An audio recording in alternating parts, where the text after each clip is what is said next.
जय श्री राम। मैं पूर्णिमा कोठारी, राम शरद जी की छोटी बहन, जिन्हें आप कोठारी बंधुओं के नाम से जानते हैं। मैं आप सबको राम शरद जी के बचपन से और राम कार सेवा तक का जो सफ़र है उसे संक्षिप्त में बताना चाहूँगी।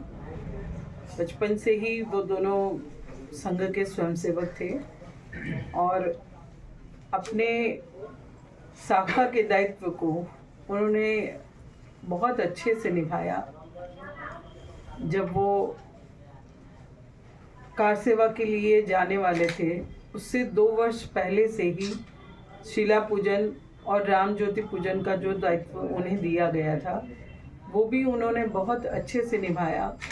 और अपने दायित्व का पालन करते हुए जब कार्य सेवा का आह्वान हुआ तो उन दोनों ने स्वयं को आगे लेके और संगठन को कहा कि हम जाएंगे। संगठन ने कहा कि एक घर से एक ही जा सकता है, यही नियम है। वैसे में बड़े भैया को बोला गया कि आप तो बहुत मैच्योर्ड है, बड़े हो, आप रुक जाओ। तो उन्होंने कहा कि राम के काज में राम तो जाएगा। ऐसा कह के उन्होंने अपना पक्ष रख दिया। उसके बाद शरद से कहा गया तुम छोटे हो, तुम रुक जाओ। उन्होंने भी कह दिया कि जहाँ राम जाएगा वहाँ लखन तो जाएगा ही। वो अपने आप को उस समय लक्ष्मण के रूप में वहाँ प्रस्तुत कर दिया उन्होंने। ऐसा कह के जब सबको निरुत्तर कर दिया तो उन्हें ये भी एक प्रस्ताव दिया गया कि आप दोनों एक वाहिनी में मत जाओ, आप अलग अलग वाहिनी में जाओ। पर उन्होंने उसमें भी सबको मना कर दिया और कहा कि नहीं, हम दोनों भाई एक साथ ही रहेंगे। इसके पश्चात जब घर पर पिताजी से बात हुई, पिताजी ने कहा कि बेटा हम तो मारवाड़ी फैमिली से हैं, क्या ज़रूरी है कि हम वहाँ पर स्वयं जाके ही अपनी कार सेवा करें। हम यहाँ धन के द्वारा भी अपनी कार सेवा कर सकते हैं, धन के द्वारा भी हम मदद कर सकते हैं। वैसे में बड़े भैया ने कहा कि पिताजी ये हमारी बहुत बड़ी गलती है, हमें सिर्फ तन से या मन से या धन से नहीं, हमें तन मन धन तीनों से अपना पूरा 100% जिसको बोले वो देना है हमें। और ये देश के लिए हम अपना कार्य करके रहेंगे। वैसा कह के उन्होंने माँ पिताजी को भी कन्विंस कर लिया। वैसे में जब 22 अक्टूबर को उनकी यात्रा शुरू हुई, माँ के मंगल तिलक के साथ, आशीर्वाद के साथ कि आप दोनों विजयी हो के वापस आओ, आप अपना कार्य पूर्ण करके ही वापस आओ, ऐसा आशीर्वाद माँ पिताजी दोनों ने उन्हें दिया। और 22 अक्टूबर को उनकी यात्रा शुरू हुई। 22 अक्टूबर को जब वो यहाँ से निकले तो यही कलकत्ता से ही उन्हें मुश्किलों का सामना करना पड़ा। ट्रेनें बंद कर दी गई थी और ट्रेन सामान्य रूप से नहीं चल रही थी। अपनी टाइम से उन ट्रेनों को कैंसिल कर दिया जा रहा था। अयोध्या के लिए कोई भी ट्रेन नहीं चल रही थी।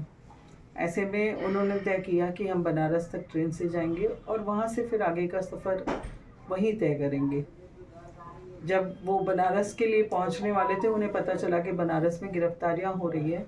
उन्होंने एक स्टेशन पहले ही ट्रेन छोड़ दी। ट्रेन से उतर के उन्होंने रास्ते से गाड़ी वगैरह करके और बनारस का सफ़र तय किया।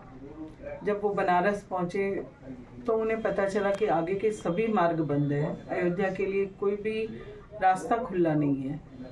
किसी 2 व्यक्ति को भी अगर एक साथ देख लिया जाता था तो उन्हें भी गिरफ्तार कर लिया जाता था। ऐसे में जब आगे बढ़ना बहुत मुश्किल लग रहा था, उनकी वाहिनी ने ये तय किया कि हम रात को खेतों के रास्ते से आगे बढ़ेंगे। मन में जो संकल्प लेके आए उसे किसी भी तरीके से पूरा करना था। इस निश्चय के साथ वो सब खेतों के रास्ते से रात को आगे बढ़े। बहुत ठंड थी उस साल, पर उन्होंने उस ठंड से भी नहीं रुके। वो अपने दृढ़ निश्चय को पूरा करने के लिए, संकल्प को पूरा करने के लिए वो लगातार रात को चलते हुए और उन्होंने वो सफ़र पूरा किया। ऐन 30 अक्टूबर के दिन वो अयोध्या पहुँचे।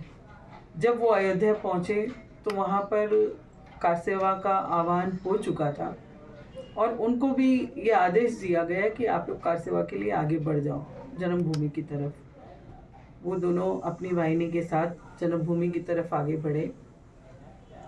वैसे में आगे से कुछ हल्ला गुल्ला हुआ और उन्होंने देखा कि अशोक जी सिंघल, जिनके सर पे लाठी लगी थी, उनके सर से रक्त बह रहा था और उन्हें पुलिस गिरफ्तार करके ले जा रही थी। वैसे में सभी कार सेवकों को बहुत रोष हुआ और उनका उत्साह भी उसी समय दुगना हो गया। वैसे में उन्होंने सबसे आगे जाकर, जब बैरिकेड टूटा तो सबसे पहले गुंबद पर, बाबरी ढांचे के गुंबद पर भगवा फहराया और वहाँ ध्वज प्रणाम करके वो अपने डेरे पर आ गए। उन सबको ये खुशी थी, उस दिन कार सेवा हुई थी और सबके मन में ये खुशी थी कि चलो हम जो संकल्प लेके आए थे वो हमने पूरा कर दिया। वैसे में दूसरे दिन जब सरकारी मीडिया और सरकारी तंत्र जितने थे वो झूठ फैला रहे थे, उन्होंने बताया कि वहाँ पर मुलायम सिंह ने जो कहा था परिंदा भी पर नहीं मार सकेगा, वो सही हुआ और कोई भी कार सेवक कुछ भी नहीं कर पाया, कोई कार सेवा नहीं हुई। जब ये सब सुना कार सेवकों ने तो उनमें एक स्वाभाविक रोष हुआ कि हमने जो कार्य किया है वो क्यों नहीं बताया जा रहा है, क्यों ये झूठ पूरे देश के सामने परोसा जा रहा है। संगठन ने फिर से निर्णय लिया कि 2 नवंबर को हम सांकेतिक कार सेवा करेंगे। न हमारे हाथ में झंडी होगी, न डंडी होगी, न हम कहीं कोई विरोध करेंगे। हम राम धुन करते हुए आगे बढ़ेंगे और जहाँ हमें रोका जाएगा हम वहीं बैठ जाएंगे, ज़मीन पर बैठकर राम धुन करेंगे। और यही उन्होंने किया भी। जब वो राम धुन कर रहे थे ज़मीन पर बैठकर, उन पर अश्रु गैस के गोले छोड़े गए, उन पर लाठी चार्ज की गई। ऐसे में जब सभी स्वयंसेवक, कार सेवक खड़े हो गए तो उनको बिना किसी सूचना के गोलियां चलाने लगे वो। और जब इतने शोर में वो गोलियों की आवाज़ तो नहीं सुन पा रहे थे, किंतु जब उनको अपने आसपास के लोग गिरते हुए, रक्त रंजित होते हुए दिखे तो उन्होंने समझा कि यहाँ गोलियाँ चल रही है। ऐसे में सभी ने जो आसपास के जो भी मंदिर थे, मठ थे या घर थे, वहाँ पर आश्रय लिया। मेरे दोनों भाई राम और शरद ने भी पास के ही एक घर में आश्रय लिया था। अचानक से उस घर के दरवाजे पर पानी पानी की आवाज़ आई, जैसे कोई कार सेवक को करा रहा है, उसे हमारी ज़रूरत है, ऐसा भाई को लगा, छोटे वाले भाई को। उन्होंने दरवाज़ा खोला। दरवाज़ा खोलते ही उन्हें खींचकर वहाँ पर गोली मारी गई। उनके सीने पर 2 गोलियां मारी गई थी। जब वो नीचे गिरे तो उनको घसीटा जाने लगा। ऐसे में बड़े भाई भी सामने आए और उन्होंने कहा कि मेरे भाई को कहाँ लेके जा रहे हो। उसी समय उन्हें भी नीचे गिरा दिया गया और उन पर भी गोली चलाई। उनके सर पर गोली मारी गई और दोनों भाइयों का बलिदान वहाँ हो गया।